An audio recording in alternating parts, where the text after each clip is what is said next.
d'un agréable devoir, celui de vous transmettre les salutations fraternelles du chef de l'État, son Excellence, M. Faure Esazimana Gnassingbé, qui, retenu par ses multiples charges, nous a fait l'insigne honneur de le représenter à cette grande fête. Le chef de l'État nous charge de vous adresser ses sincères remerciements pour avoir accepté de célébrer cette cérémonie dans la paix et vous promet et s'engage avec le gouvernement à vous aider dans les recherches de solutions aux difficultés rencontrées dans l'organisation de cette fête dans les années à venir. Le chef du gouvernement, son Excellence Komi Selom Klassou, à son tour, nous charge de vous transmettre ses salutations personnelles, de même que celles de toute l'équipe gouvernementale.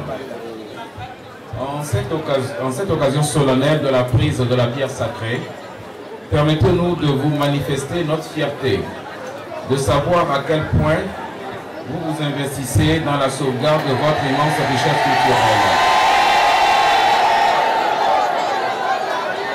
Point n'est besoin d'interroger longuement l'histoire pour réaliser le degré d'implication du peuple gain dans la construction d'une identité forte et respectable. Pour cette raison, les manifestations comme celle-ci doivent particulièrement retenir notre attention car elles contribuent énormément à perpétuer cette culture auprès des générations présentes et futures. Nous en sommes quand même aujourd'hui à la 354e édition.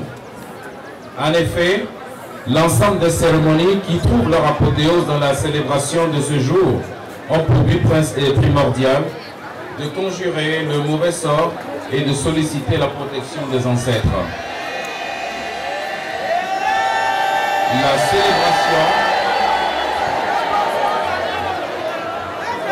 La célébration de la fête traditionnelle Epeke permet donc de faire découvrir les valeurs traditionnelles, artistiques et culturelles du peuple gain. Par la même occasion, cette fête est un véritable facteur d'unité dans la mesure où elle donne l'opportunité à tous les fils et filles de votre grande communauté répandue à travers le monde de se retrouver, de revisiter leur passé commun en vue de continuer à marcher autant que faire se peut dans les lignes tracées par les illustres ancêtres. Mesdames et messieurs, vaillants peuple gain, la richesse de votre patrimoine culturel mérite dans une large mesure d'être mise au service du développement de toute la communauté nationale. La sauvegarde et la promotion de ce patrimoine sont des impératifs auxquels ne sauraient se dérober les dignes fils et filles que vous êtes. C'est ainsi que nous voudrions vous inviter à mûrir des réflexions en vue de trouver les voies et moyens susceptibles d'intégrer tous les aspects de ce patrimoine culturel, qu'ils soient tangibles ou intangibles, dans une logique de développement économique effectif de la région.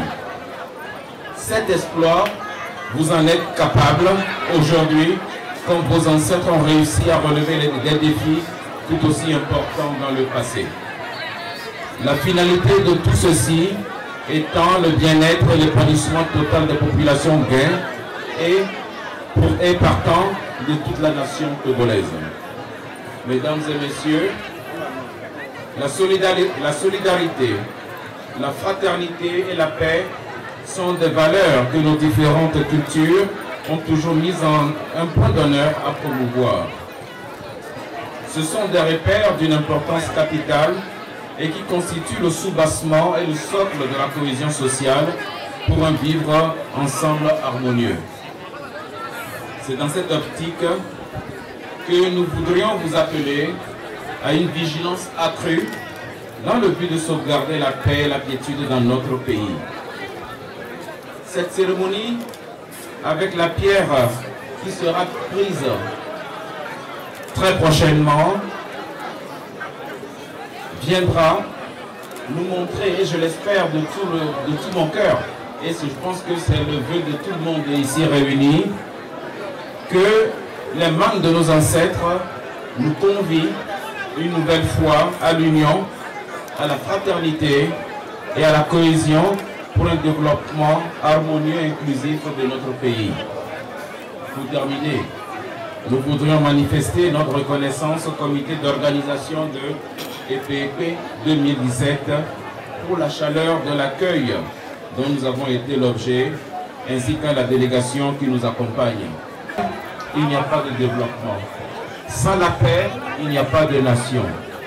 Quels que soient nos problèmes, c'est dans la paix que nous devons résoudre ces problèmes. N'oublions pas ce que nous sommes. Nous sommes une communauté de tradition orale.